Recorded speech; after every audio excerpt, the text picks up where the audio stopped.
Let's talk a little bit about your background, Okay. your training. You have a PhD. I do. How did you get involved in this?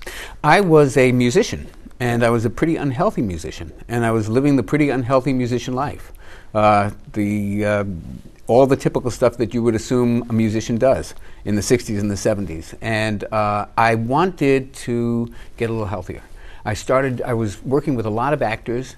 They were in great shape. We'd go on the road together. They were all lifting weights, and I wanted to be like that. I wanted to see what it would be like to get a little bit healthier. At the time, I smoked cigarettes. I couldn't run around the block without being winded. I had no muscle. I was considerably fatter than I am now and completely out of shape. If you see pictures of me back in the 80s then, I looked 20 years older than I am now. Okay. And I wanted to see if I could make some changes in my own life. And very, very slowly, I started copying some of these things. I'd go to the gym with these guys. I'd lift some weights in between the cigarettes, you know, and I'd start to maybe stop skipping breakfast and cut down on the coffee and maybe eat a little less meat. All the things that I had heard were healthy, but I didn't really know why. And as I got bitten by this bug, I started going to the gym more, and I started getting a little healthy, and I started losing a little weight, and I started getting a little more energy.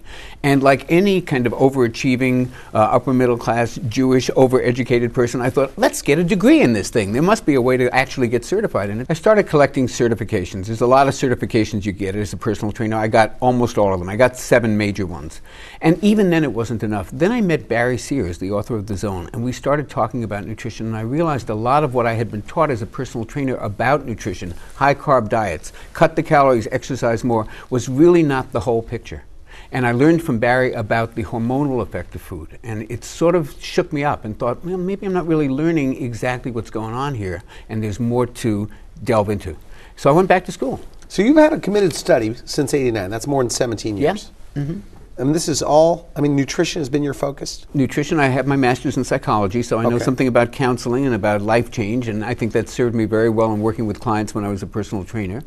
And and then I have my PhD in nutrition, became certified by the American College of Nutrition, and I've been doing it for 17 years. So you've worked with celebrities with nutrition? I have. I'm not a big celebrity trainer kind of guy. Okay. I like talking to people about how to change their lives. I like talking to the largest audiences I can. I'm not really interested in being in the celebrity's entourage. I've done it. I've been in the inner circle with a lot of them.